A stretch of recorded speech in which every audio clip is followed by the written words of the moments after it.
right, so I've got this elbow off on the inside, and we can see we've got a little bit of creosote.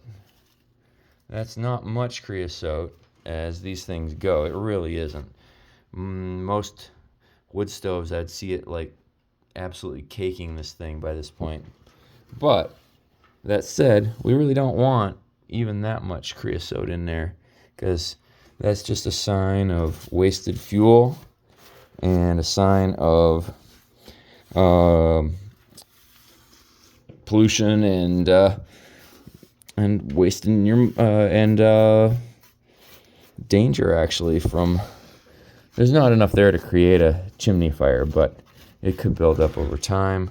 There is a bit inside. Yeah. Okay, that's part of our problem. Sometimes the ash buildup in here can drastically impede our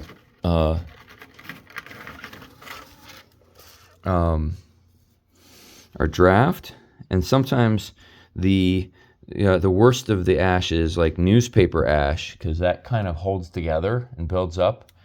And sometimes we get something that didn't burn at all, clogging things up a bit.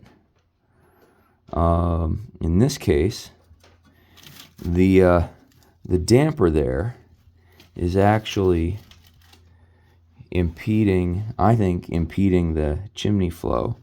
So I'm going to see if I can remove that damper and patch the sides of this chimney piece.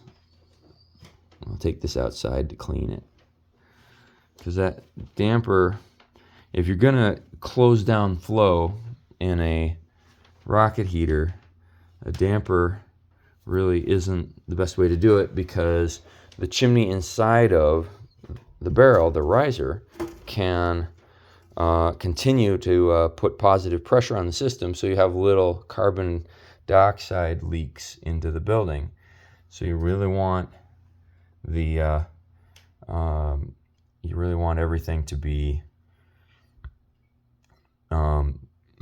blocked off here by these by the bricks, to keep from pulling air in from the house. You don't want warm air going into the system and getting sucked out of the house when you're not firing the heater. So having those bricks there to close it off when you're done with it for the night, that's excellent. But the inclusion of a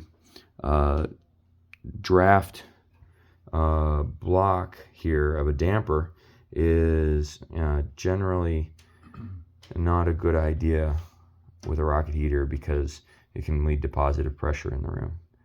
So we're going to take that out when I go through the process of getting this pipe out to clean it, and also so that I don't cut the pipe when I'm working on getting this set so we can clean inside of there.